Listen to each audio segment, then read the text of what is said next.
Welcome to the So You're a Single Parent Now What podcast. My name is Crystal. I am your host, also known as the Six-Figure Single Mom, and I'm so excited that you're joining me today.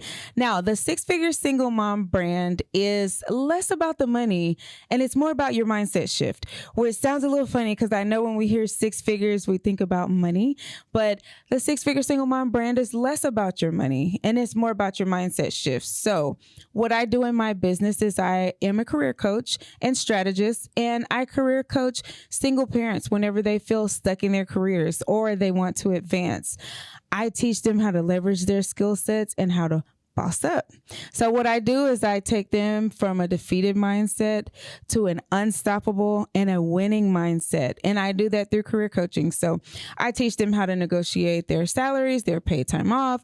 I teach them how to leverage their skill sets. I teach them how to properly do a job search. I teach them and revamp their resumes. So all the things that you need professionally to advance. I'm their gal.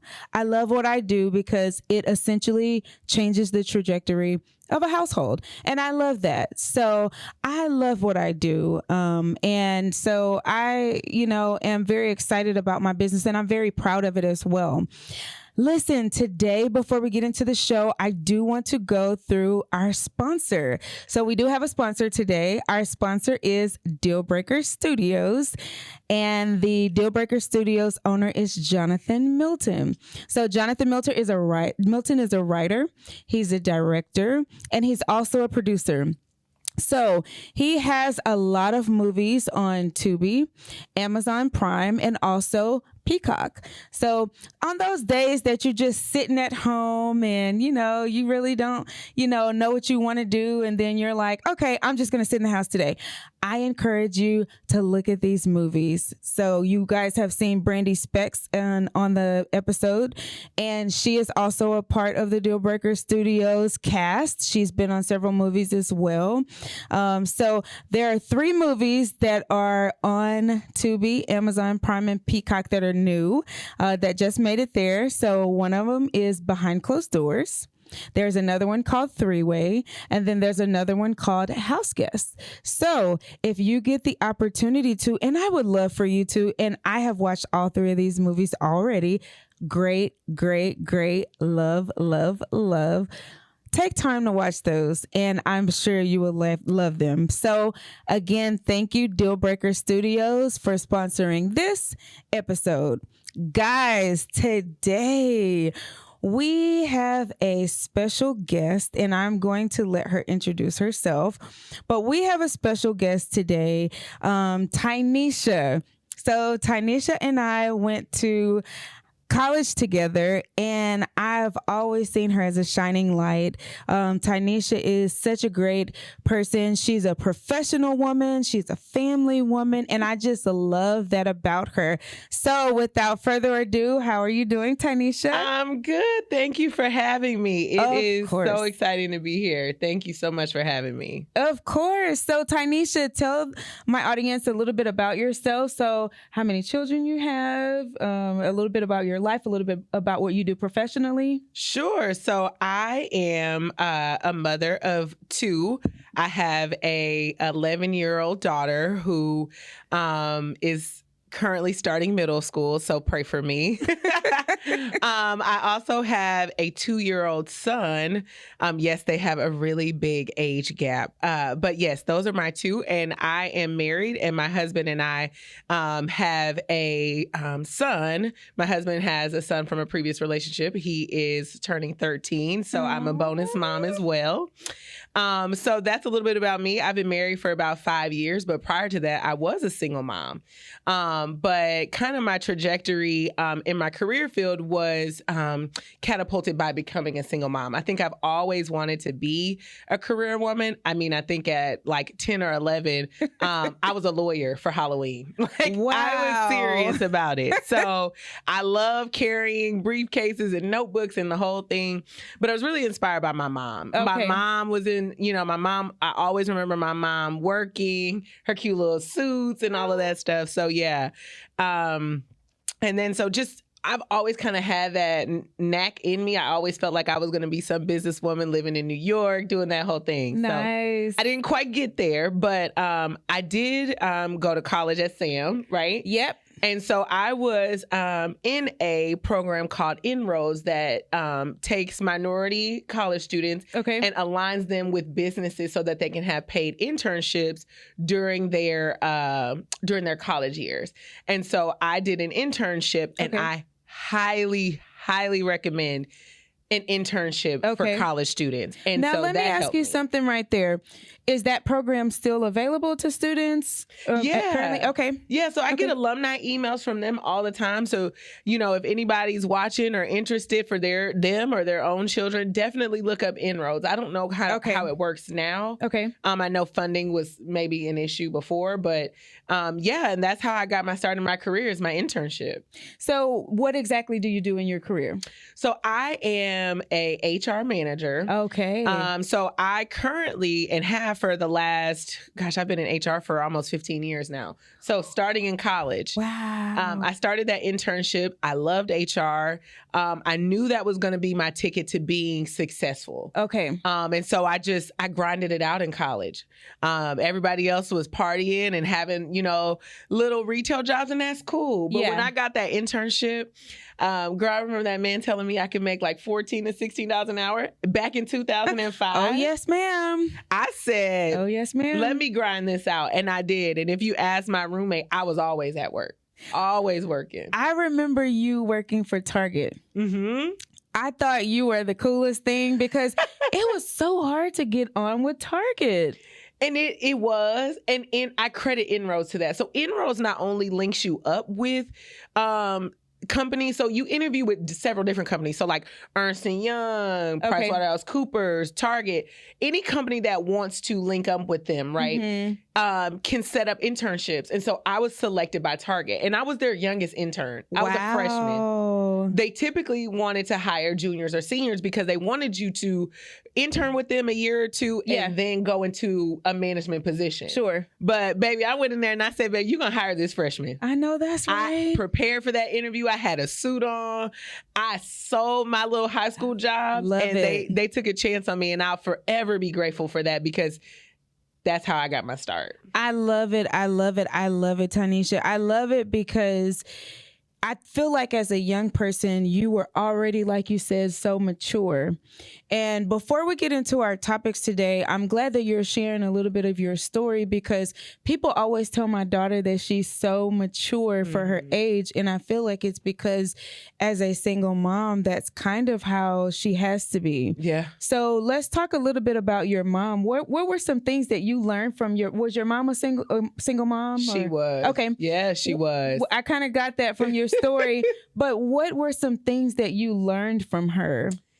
Man, my mom is a force. And she had a grind that I had never seen. Yep.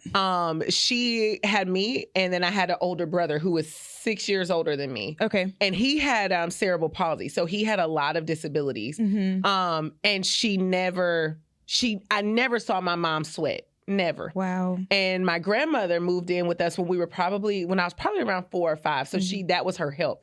My mom worked really hard all the time. I'm sure. And she would always tell me stuff like, you can do and be whatever you want to be. You're not limited, right? And she put me in all kind of programs and things like that so that I could be exposed to things and see things. And my mom liked to have fun too. So she was going to work hard, but baby, she was going to have fun on the weekends. And she's the life of the party. Wow. But she got to hustle. Yeah. She got to hustle. Yeah. She's always working, figuring out how to provide. And so when I had my daughter, I was a single mom. I was fresh out of college. I was really, really kind of taken aback because she had pushed me so hard to, have that, career and do all these things and travel the world. And when I had my daughter, when you get pregnant young, it's kind of like, well, that kind of changes what your life's going to look like. You think. Yep. But she was the best role model. Yep. So I took her playbook and I ran with it. And I tell anybody, I think my path was going to be great regardless, but having my daughter really set me on the trajectory of having a really successful career because I had no choice. You have no choice. Once you have your children, once you see that there is no help, man, that's why I tell people, and I love this platform and I love what I do, because people don't realize the resilience that it takes in order for you to be a single parent. I mean, you are thinking about a million things at one time. And you don't have a lifeline. No, unless you have family, right? And even when you do have family, like, you don't want to utilize them so much to the point where they're like, when they see you calling, they're like, oh, not today. I ain't watching that baby today. Not today. I used to feel guilty sometimes when I had my daughter, because it's like, whenever I'm working or whenever I need assistance after work, they would be my lifeline. They would be the people that would watch my kid. But then when I wanted to do something extracurricular, I would feel like, well, you don't deserve to do something extracurricular because your internal network is already watching your child while you're working. And like you said, when you're a single mom or a single dad, that grind that you have is unmatched. Yeah. So going back to Target, I did work for Target. I interned with them. Okay. So after I graduated, I interviewed and they offered me a human resources job. So I was an HR manager in one of their stores. So I probably was in that job probably 6 months when I got pregnant with my daughter. Wow. And so I came from a really small town, shout out to Killeen, Texas.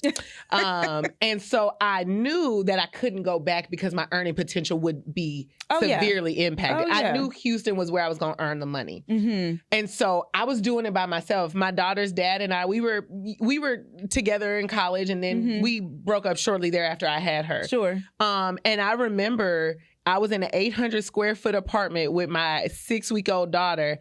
And I told my mom, I said, I don't know how the hell I'm going to do this, but I have no choice. And she said, you have no choice. You have no choice? I can come when I can and I will help you as much as I can. But when you have a daughter and you have a baby, this is what you do. And so at that moment, something clicked in my head. Wow. And I just said, I got to get it. Now, mind you, I'm still working at Target.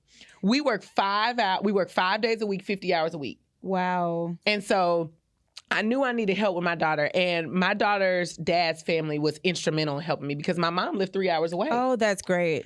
And so we moved an hour away from my job. So I was commuting 2 hours a day plus working 10 hours away from my daughter. Wow. And I remember working that job at Target. Target set me up. I mean, their training immaculate for HR. Like, it was really good. But for my life, it was not. Yeah. And so I remember saying, I got to get a new job. And I remember interviewing for my HR generalist job. And I remember there was a song on the radio called I Told the Storm. Ooh. And I sung that song and cried my whole way to that interview. And I said, Lord, I need to raise my baby, but I don't want to give up my career to do it.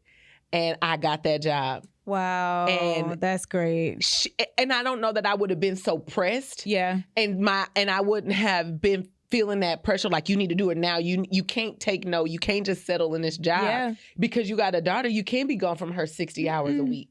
So when you are put in that position, you either got to stand 10 toes down or you going to fold because you got to take care of your responsibility.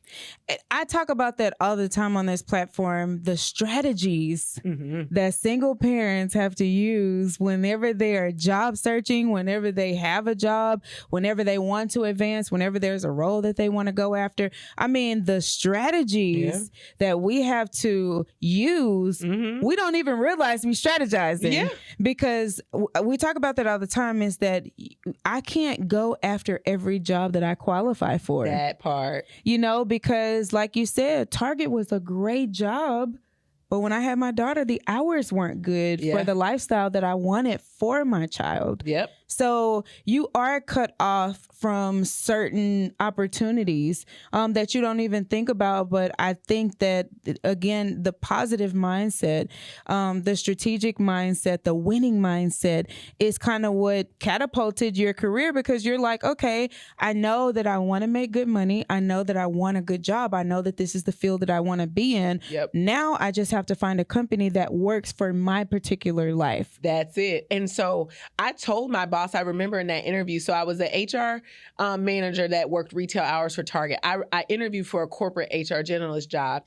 And she said, why do you want this job? And I was completely honest with her. And I'll tell anybody interviewing from an HR perspective, be honest with people, Be right? honest, yeah. But tie it back to the role in which you're working, right? Yeah. And so I told her, I said, I'm looking for a more stable career, Monday through Friday, 8 to 5, because my last year with Target, I was 8 months pregnant working Black Friday. Oh, Girl, toes swole up like sausages. I had worked 12 hours that day. wow. And I remember I called my mom on the phone and I was crying. I said, I'm not going to have nobody for Thanksgiving. Aww. My mom, my aunt, and my best friend showed up with a little rotisserie chicken. We made some mac and cheese and some greens. But that's one of my best stories. And I love that. But at that moment, I knew that you have to change your situation. Yeah. And only you can control how you change your situation.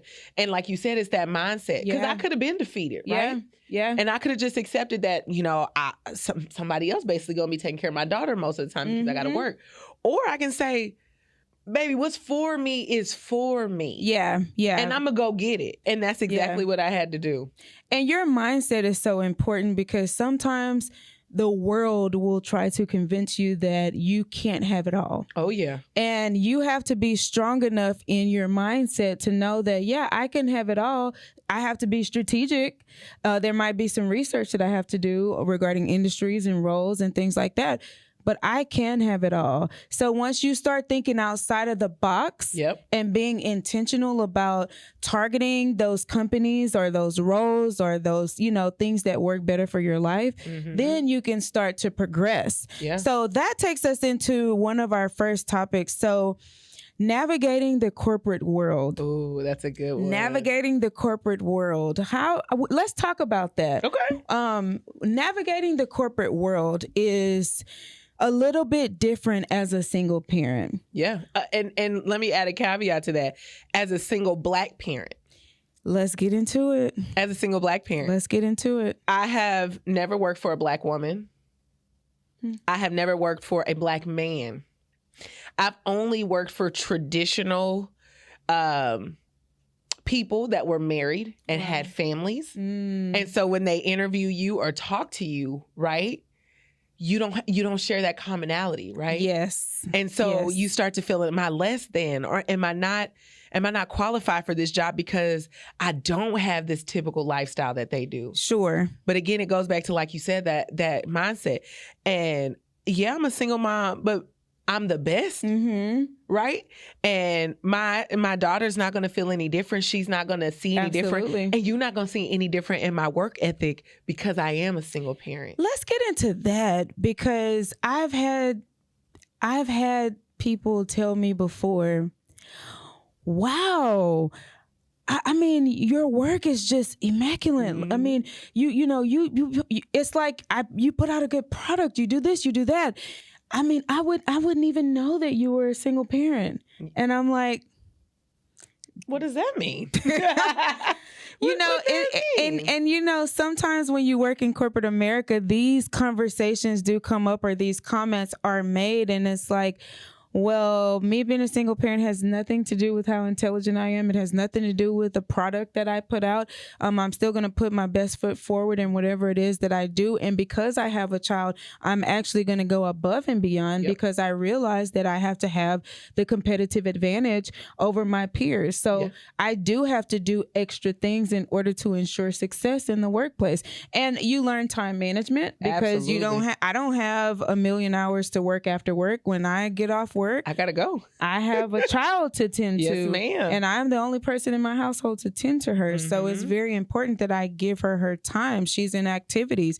I want to eat dinner with her. I want to do certain things with her. So, it's like sometimes the comments that are made around you just being a single parent in the workplace, it kind of is cringeworthy. In my daughter's words, cringeworthy a little bit. And that's why I love my role in HR, because I can impact supervisors and leaders, right? Awesome. Regarding this specific topic. So when you interview, they don't know you're a single parent, right? They don't even know all it took to get you to the interview, right? Coordinating schedules, babysitters, school pickup, school drop off, all of that, so you can show up as your best self. They don't know in your mind, you thinking, I gotta get this job. You don't even understand. Gotta get this job. You don't even understand. And so once I got into that the first corporate job I had, I remember my boss cut me no slack. She was rough. And she would say stuff like, you came in 5 minutes late. I learned a good lesson with that. And I said, but you don't count when I stay here 30 minutes late. But what they didn't know is my daughter is riding on me solely, right? I'm getting me ready, her ready, dropping her off. And so at that moment, I said, okay, how can you get a job making what you deserve, plus flexible enough for your daughter? And I said, I got to work from home. And my next job, then I got a better boss. Love him. Better boss. So she ended up resigning. So we got to, and I actually prefer working for men. Let's get into that conversation. I prefer working for men. Why? He was more understanding of my situation than the woman boss was. Absolutely. And he didn't trip about the minute stuff that she did. Nitpicky. He came in and said, you doing this, and this with no help? Yeah. And I said, oh, and I have a 2-year-old daughter. Wow. And he said, oh, no, we can take some of this stuff off of your plate. Matter of fact, you write a job description for a job that you want. Wow. And he let me do that. Wow. So I got promoted from an HR generalist to an HR business partner. Yeah. I got to create the role. And he said, well, what? He said, so we piloted the role. I had to sit in front of C-level suite executives and pitch this job to them. Oh, I'm sure. And they took the role because they saw the value add, but that took a lot of work from me. And he said, I did that job for a year. And when a little bit over a year, I resigned, and he was shocked. And he said, well, what's your reasoning for leaving? I said, this is a great job. I said, but if I can be honest, I'm worth more. And I told you from the jump I needed to work from home because I have a daughter. Yeah. And he said, I can't knock you for that. And we still friends to this day. Oh, that's great. We go to lunch every now and then, all of that. And so I have all along my career, I will tell you the biggest thing I ever did was I speak to what I want. I vocalize that. Yes. I've said stuff like, when I was working at corporate job, I said, I'll be a homeowner by 25. I closed on my house a month after I turned 25. Wow. While my daughter was 3 years old. So she got to see the process of me building a home for us. Yeah. And then I said, I will work from home and I'll make 6 figures doing it. At the time, my husband was my boyfriend, and he said, you crazy. I said, no, I know. Here I am. I've been working from home since 2016. Before it was a thing during the pandemic. Right. I tell people that all the time. I say, I was working from home before the pandemic even hit, because like you said, it does work better for your life. It does. When you have children, it does work better for your life. Not every company is understanding of that. But, you have not because you ask not. So I put a post out there the other day on my business page that says, the 5 tips of negotiation. And I said, you can't negotiate what you don't ask for. That's it. So when I go to companies as well, or organizations, I make sure that I ask for what I want. So how important is the ask when negotiating as an HR manager? How important is the ask? And then can you let the audience know as well, this was a topic today, what's negotiable? First, everything's negotiable. Say it again. Everything. Okay. Everything is negotiable. Secondly, if you ask not, like you said, you have not. Yep. And so that's why I ended up leaving that corporate job, because I asked to work from home. But the mindset of the leaders at the time felt like you had to be in the building 9 to 5 to be productive. But that's a side of micromanagement. Yes. And a lack of trust in your workforce. Yes. Right? And so I asked, And all they could say is no. And that's something I believe in every job. And being from HR. So I've done employee relations. And I deal with people's complaints about the job all the time. And people will complain and never leave. Me, I'm not going to complain. If you're not serving me anymore, I find where I find a new job for what I need to do for me. Absolutely. And so that's another tip I'll tell anybody. Once a job is no longer serving you, honey, leave it. Be bold enough to leave. Because if you're no longer serving that job, and that's me speaking from the HR perspective, they have no problem dismissing you from that job. You know, I tell people that too. I'm like, my parents, they're old school. So they've seen me during my career, and I've done many things in my career in regards to bending and being flexible and things like that for companies because I felt that, the value that the company was providing me. And so my parents, they'll say, oh, you don't mind leaving a job? And I have to explain to them, I say, I don't mind leaving a job because guess what? When I'm no longer serving that company or I'm no longer a value add in their eyes, they're going to have no problems letting me go.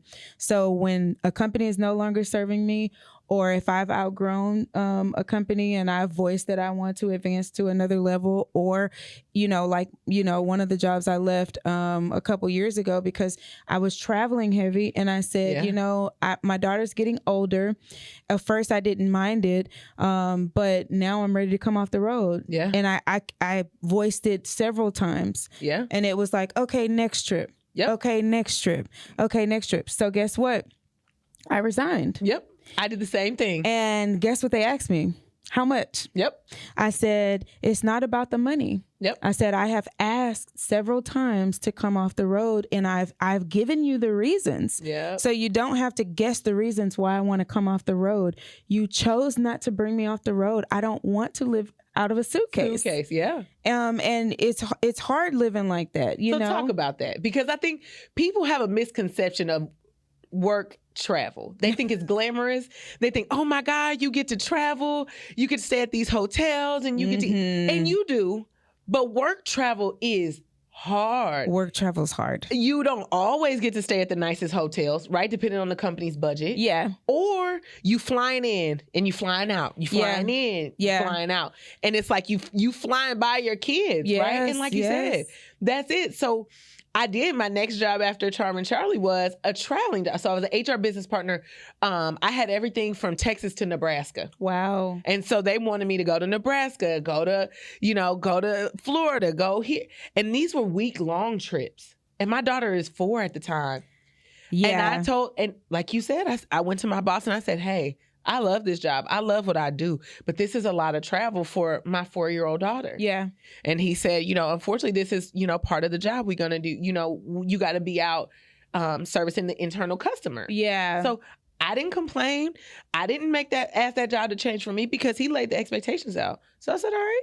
Time for me to move around. Time to move around because this is not the only show in town. That's it. And that's the thing that I want people to understand is you have 2 professionals here in the 6-figure range, and we are telling you, don't be afraid to voice exactly what it is that you need out of a job, because a job should serve you just as much as you're serving the job. Traveling for work is not easy. Number one, it's not easy because when I was traveling, I was Monday through Friday.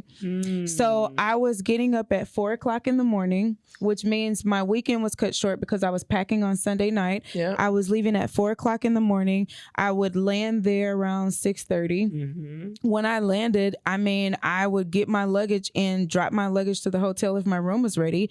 If it wasn't, I would go straight to the office. And they expected me to start working.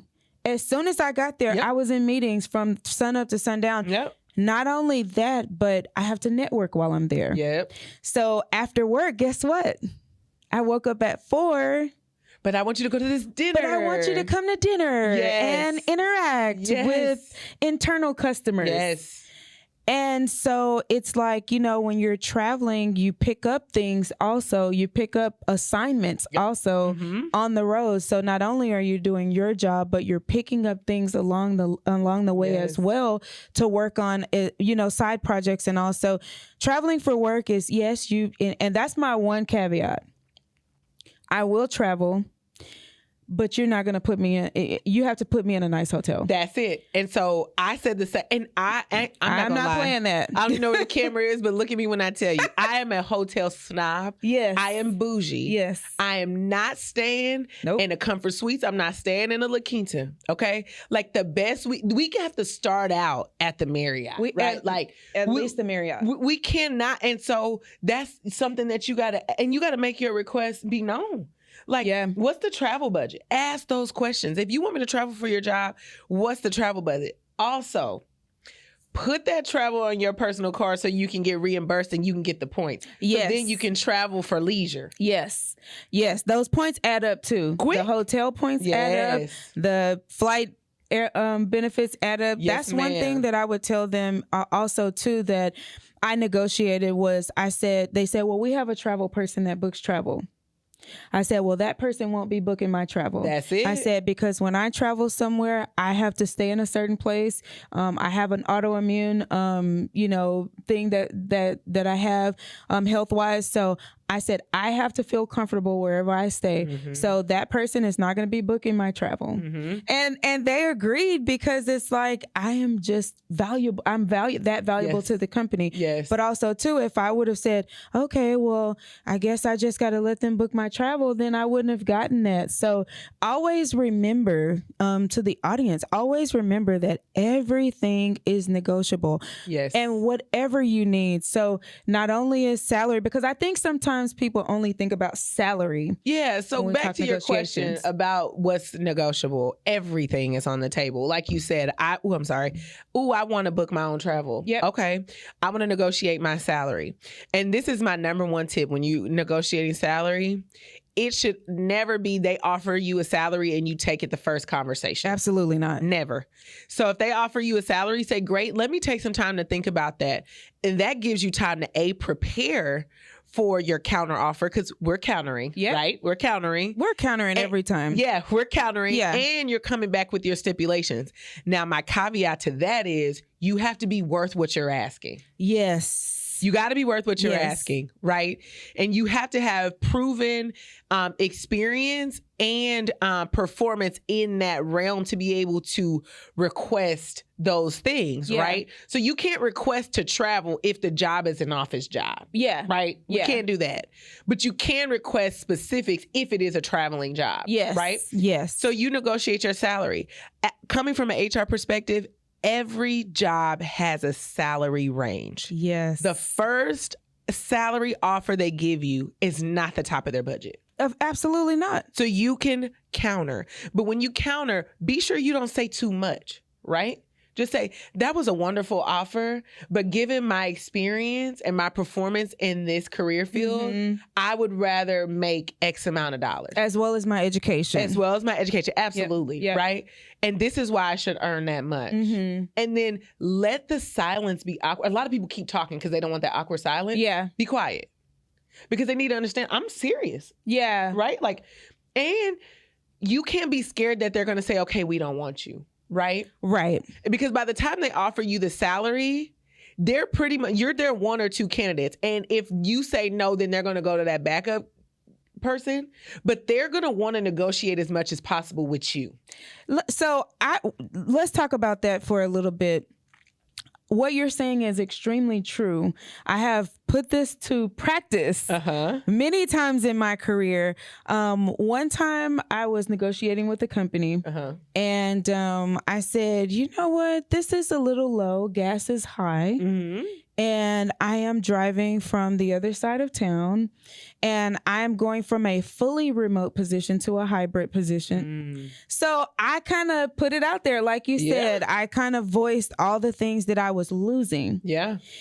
And I said, so, I appreciate the offer, but I'm going to have to counter. And I said, and I sent my counter in. Do you know they offered me over what I countered? Yep. And they doubled my bonus. Yes, because you asked for what you deserve. Yep. And it's the key phrase of knowing your worth. Yep. Now, I will also say that if the job is offering you something non-monetarily, but it is worth more to you, then also think about that in your negotiation. So for an example, if working from home for you is important, and so you be losing whatever is comfortable for you, you have to weigh that out. Is it worth me losing a little bit of money because less wear and tear on your car, less gas money, you don't have to spend money on work clothes, you can work from the comfort of your home. That gives you other times to have a side hustle, right? Because you're working from home. And another thing is you can eat at home as well. Correct. You're not going to lunch with coworkers. That's the beneficial thing as well, because spending money on lunch, it adds up quick.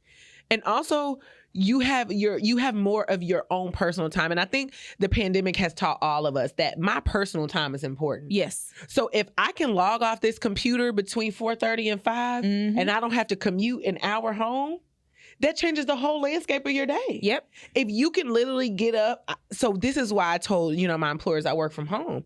I want to be able to take my kids to school every day. Yes. My son has certain things that he has to go to in the morning, doctor's appointments and therapies that he has to go to in the morning. I'm able to take him because I work from home, because I can use that 8 to 9 hour to take my kids to school and their therapies and things like that. Whereas I would be spending that hour commuting, or I'd be having to ask some boss if I can have this hour off every day. And they're like, but when you work from home, you can create your day. And none of my bosses have ever been able to tell that I'm going to do those things, because everything they ask me is done. And like you said, it's done at a higher caliber than maybe my counterparts that are going to the office. Because be honest, when you in the office, they chit-chatting, talking, going to people, and I don't have time for that. You in the coffee room. Yes. You at somebody's desk, like you said, talking. You out to lunch for 2 hours. Yeah. And I don't have time for that. Honestly, working from home is a lifesaver, because that hour that you don't spend on the road to and from work, by the time you get home, think about it, a lot of people don't go to the gym because of that. Yeah. So then your health starts to decline because you're like, by the time I get home, mentally I'm exhausted. I fought traffic getting home. I fought traffic getting to work. But working and if you're a single parent, right? Yes. It's like you can't go home and work out because you either got a sitter or somebody waiting on you to get back. Yep. Then you got to go over homework. You got to cook dinner. You doing bath. You doing bedtime. And by that time you exhausted. And they're like, well, go work out later. Who's going to do that? Yep. And preparation is key. Yes, ma'am. So regardless of if you're in the office or if you're at home, preparation is key. That is one thing that I would really strongly encourage you. I mean, I prepare my grocery list. When I prepare my grocery list, I'm like, what meals am I cooking? I'm not just picking random stuff. Hey, can we talk about grocery pickup? Let's talk about it. Or not, even if you don't do pickup, girl, they would deliver. That's the best thing that came out of that pandemic, because I hate going to the grocery store. Yeah. Hate it. I cannot now tell that you I the can do a last time. Target pickup and a grocery pickup. Yep. Lifesaver. I do curbside. And because you work from home, yes. If you got a break in your day, you can go pick up your groceries real quick and come on back home before your next call. Yes, on my lunch break. It's the flexibility. Yes. And my sister is the one that told me about the curbside. Oh, yeah. She said, girl, I've been doing curbside since before the pandemic. I'm like, okay. And it wasn't really a big thing. But now I cannot honestly tell you the last time that I've been into a store to hand pick my groceries. Yeah. I will pay a premium price for a premium service. I know that online those groceries are marked up a little bit, and that's okay with me, because guess what? It's less time for me to be in the store being overwhelmed, going from aisle to aisle thinking about what I'm going to get. I'm less less likely to pick up an item that I don't need. I'm picking exactly what it is that I need, and I don't have to get out of the car. Yep. I pull up, I pop the trunk, they put the groceries in the trunk, and that's it. And I'm out. It's just like that. I'm out. So yeah, it is, especially when you're a single parent, that's how much you have to strategize each part of your day. Yes. How can I be more efficient? Okay, well, I can do grocery pickup, right? I can take this, I can go pick up this. I can do a doctor's appointment on my lunch break. Or, we haven't even talked about your own mental health. Yes. How do you show up as your best self at work? Yeah. And how do you show up as your best self as a parent? And you probably can attest to this. It's a juggling act. And sometimes I'm showing up great as a mom. Yes. And my work life is kind of I'm struggling a little bit. Yeah, you on the struggle bus. I'm feeling great at work and I'm doing this because, now that I've gotten, working from home as an HR manager, I've been able to kind of set my day. So now I've taken on a side hustle. So I do interior styling and Christmas decorating on the side. You do great at that too. To do that, I have to be even more strategic with my time. So, shameless plug to Style Home Designs. Hit me if you need decor. Go ahead and the decor is so great. It's Thank you. So that takes us into our next topic. Okay. Personal branding versus professional branding, because like you talked about, there are times that you're performing well as a mom and your performance at work is kind of struggling a little bit. Yeah. There's times that it kind of gets close, but then when you feel like it's even, one pulls away. Oh, yeah. So what are your thoughts on personal branding versus professional branding? I think those two have to kind of intertwine and kind of have to live together, right? So some feedback I got early on in my career was one of my boss, she was giving me my performance review. Okay. And she said, your performance is excellent, but your engagement is not. And I said, well, what do you mean by that? I know everybody on my team. We do status check-ins. Yeah. She said, but they don't feel like they know you. Ooh. But I grew up under the era that work is work and home is home. It's personal. You leave personal at home and you come to work, and I came to work to do a job. Yeah. Well, especially in HR, they got to feel like it's human resources. They got to be able to connect to the human side of you. And I was teaching my managers and coaching and training my managers on that, but I wasn't doing it for myself. Yeah. And so my manager had to give me that feedback, like, who are you? Outside of their HR manager, who are you? Yes. And so I had to start being more personable. And that's hard, because have you seen that video on Facebook now where the girl was like, I can't accept your friend request because you don't know who I am in my real life, right? Yeah. But it's a healthy balance. Yeah. So you can know a little bit about me. So I share, I have children, I'm married, I live in Houston. We talk about current events that come up, but I don't talk politics and religion. Never do that. Yeah. Okay? If you want to be personal, you can, but just leave those two off the table, right? But I had to learn that. Yeah. I had to learn that you have to invoke a little bit of your personality into yourself at work, right? So because people work for people work with people. Yes. So they got to feel like they know you. Yes. So because they got to have something to connect to you on. And I'm sure with HR, it's hard because there's a fine line, right? When you start letting people in, they start feeling like, oh, you the homie, you cool. I don't have no friends at work. We don't have friends at work. I don't have any friends at work. We're personable. We have associates that, we chit chat. Like you said, we in the powder room or we in the coffee room. We can hold a conversation. For sure. But we're not friends. We're not friends. And people find that so funny. So I have my cousin. She is, she's not a mom, but she's a 6-figure chick. She's, she is an advisor for a college, doing all of that. And she has, it's funny, she's more personable at work than she is at home. And I'm like, but that's so opposite of you. Whereas I have a very big personality, but at work, I got to keep it strictly business. Yes, but you do. Especially in HR, it's like you said, you have to play the line, because people love to say, well, girl, did you see what the HR lady had on at the meeting? Girl, did you hear what the HR lady was saying at that meeting? Because all eyes are always on you, especially if you're in a leadership role. Yes. So we talk a lot about 6-figure earnings, but I say this all the time, heavy is the head. So if you're earning 6 figures, you're probably in a significant role. Yeah. So eyes are going to be on you. And you have to make sure you show up as yourself. Now, show up as your authentic self, right? Yes. We're not going to come in here faking in front with people, right? Now, I do have a corporate tone. Okay? I do have a corporate tone. And people laugh, especially when I work from home, because I pick up the phone, I sound a little different. Yes. But you got to play the part. I'm laughing because my daughter be like, Mom, why are you talking like that? Hush. And so yes, ma'am. Because like you said, it's a part of professionalism. Yes, ma'am. That's a part of professionalism. Personal branding is very important because people are watching you. No matter where you are, people are watching you. But I did a podcast the other day where I just got into personal branding, and I stand by this. Your personal brand should matter to you first. Yes, ma'am. Because we are in a society where we want to put on the highlight reels. Yeah. We want the highlight reels. Nobody wants to talk about, the down times and things like that, the things that have helped you to grow.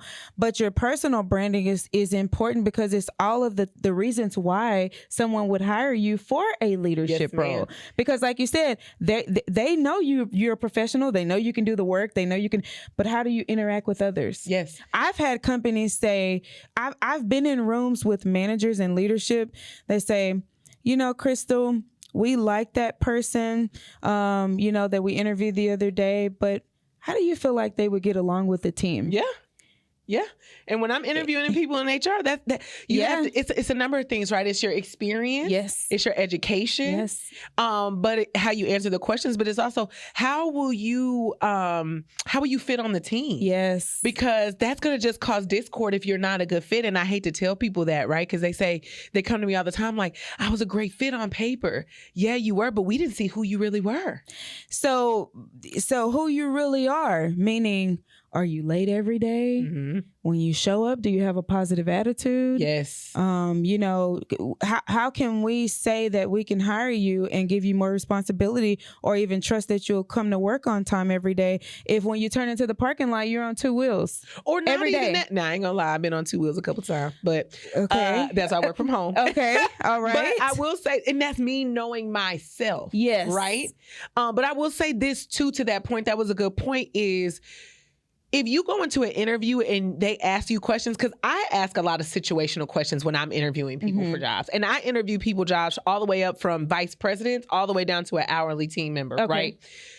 If your answers are always negative or bashing somebody else, then you're going to be negative in my workspace. Yes. You know what I mean? Yes. But if you're positive and you have a positive answer, or it was a negative experience, I'm looking for what's the positive out of that negative experience. Find the solution. Like you said, I'm trying to see what is your thought process? What's your mindset? Are you a positive person? Because don't nobody want no negative Nancy on their team. No. The work is hard. I'm not going to lie. But if you're going to be negative about it, then, that may not fit well into our culture. Yeah. And culture is big when you're talking about personal and professional branding. So for example, we just started a HBCU region at where I work. Nice. Now, obviously you would think, well, let's put the Black woman in that job. Yeah. No, but I speak about the Black experience. Yes. I speak up for how Black people are underserved in our communities, and we deal with higher education. So how we are underserved in higher education.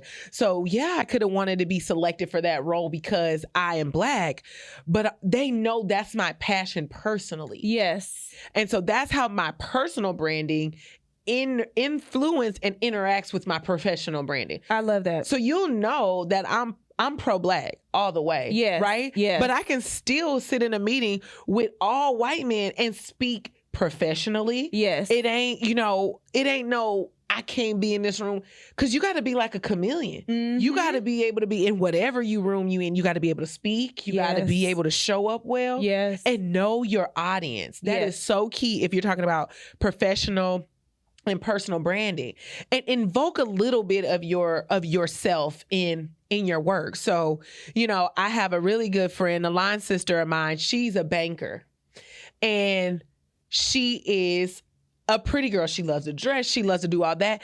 And she invokes her personality and her style in her job. And she's noticed for that. She's got promoted because of who she is, right? So it takes a little bit of both. And that's what I'm saying. Your personal brand is everything. Yes. Because again, we know you can do the job. You do great work, and this and that. We know that your deliverables are going to get in on time. Yep. We know, that how, but how do you conduct yourself in a room full of others? Mm-hmm. Are you like, well, that's just how I am and they're going to have to deal with it? Or do you tone it down because you realize, like you said, what your audience is and who your audience is? So talk about that. Yes. Because people feel like when you tell somebody, and I'm speaking to us Black women, we feel like if somebody tells us to tone it down, we get offended. Mm. And again, it goes back to that personal and professional branding. Yes. You don't have to give people all of you. No. everywhere. So you'll get a different tie at work than you do with my family and my kids. And when I'm out with my girls, when I'm with my alliances, you get a different me. But there's nothing wrong with that. But if you are one of those people that you need to show up big wherever you are, then when you're interviewing with people, make sure that company is a good fit for you and how you're going to show up in the workplace.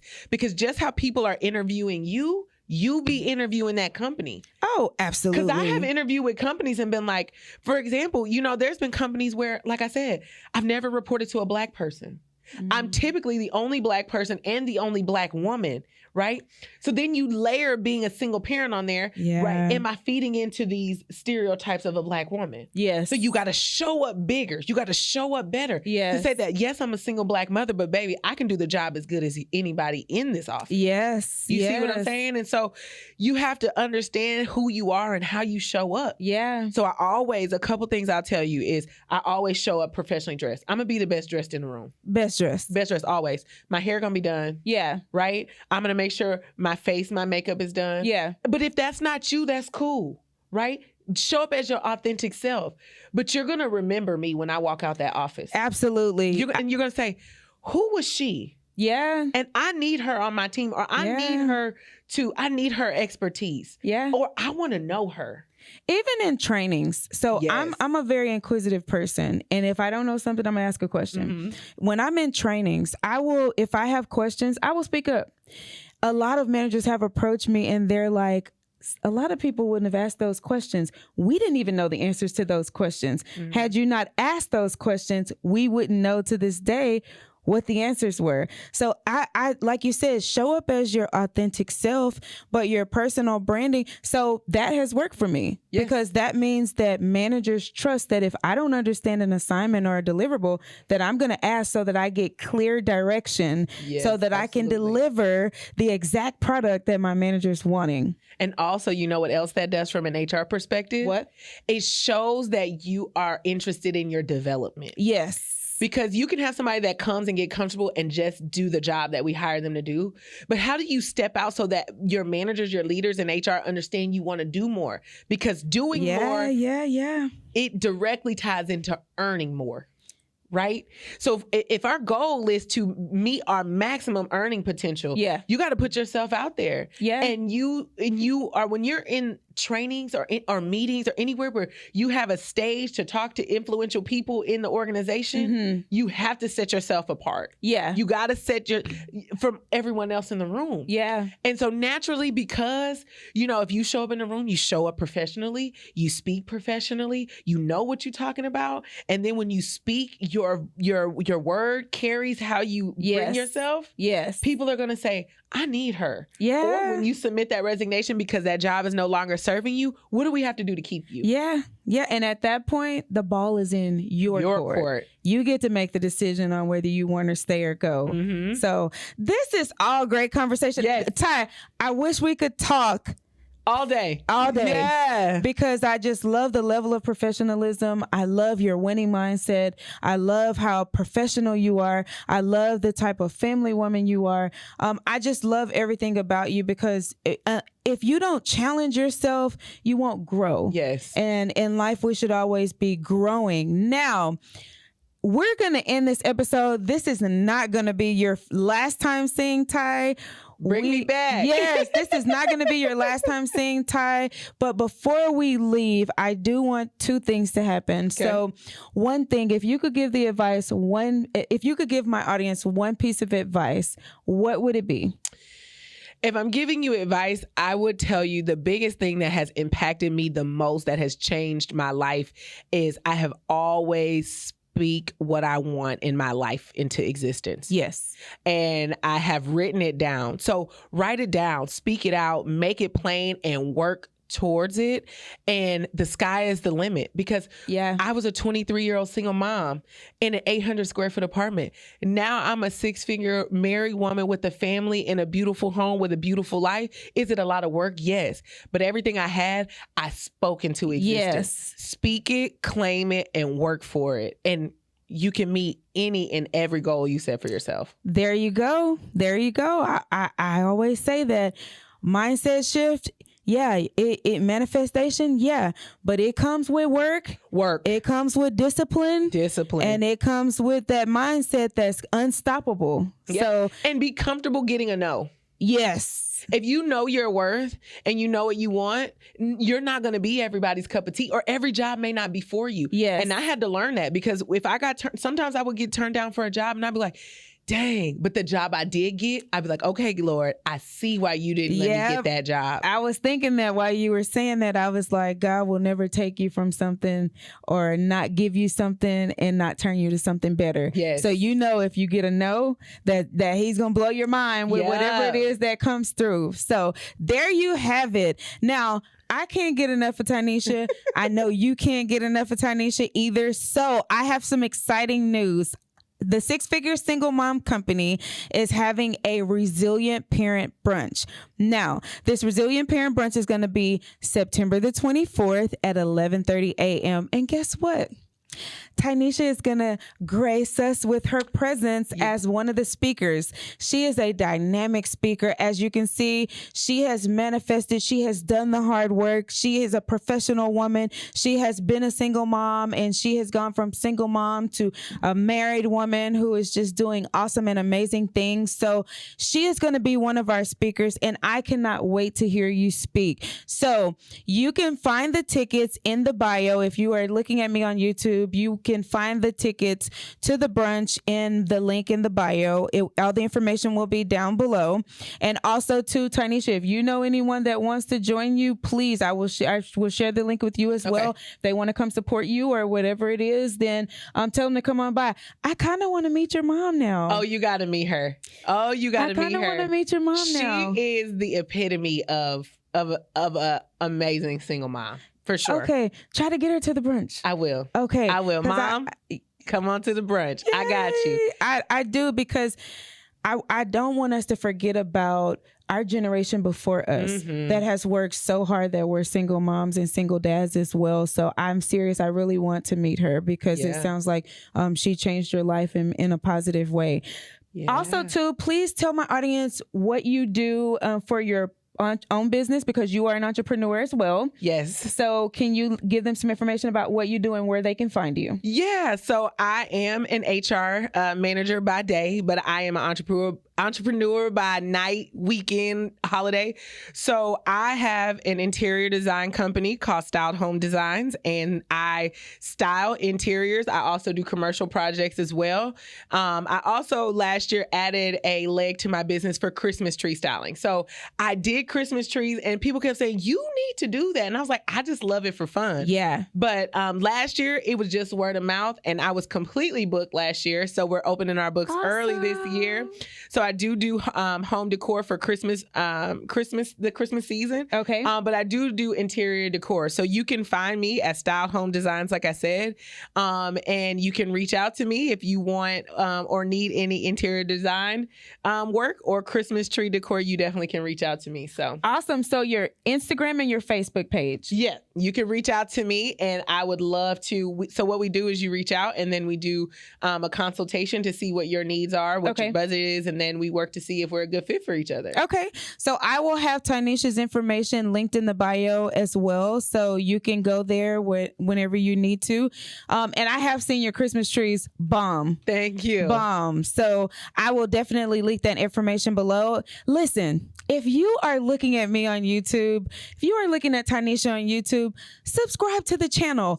What are you waiting for? We have all this value. We have all this knowledge. And my goal is to share as much knowledge as I can with as many amazing people that want to come on the platform. So if you're following me on YouTube, please subscribe to the channel, like the video, and share it with anyone that you feel needs to hear these stories and this value add that we are doing. Also, if you are in your career and you are desiring to advance, if you say, I don't even know where to start, I don't know how to redo my resume, I've been out of the game for so long, I really want to learn how to negotiate anything and everything that it is. As you can see, I talk to some amazing people. I'm connected to some amazing people. Please go to my website, www.sixfiguresinglemom.com. Go to the contact me page, fill out your information, and I will contact you personally so that we can strategize about how you can advance in your career. Okay? So share this video, like this video, all the things. And again, I want to thank Deal Breaker Studios and Jonathan Milton for sponsoring this episode. I always end my episodes by saying this: change, it starts with you. Right? So be the change that you want to see in the world. Don't look to your neighbor. Don't look to your family member. Don't look to your friends. Change starts with you. So be the change that you want to see. And until next time, I am Crystal Smith, also known as the Six-Figure Single Mom. Again, thank you, Tynesha, for joining us. Thank you for having me. Of course. And until next time, bye. Bye, everybody.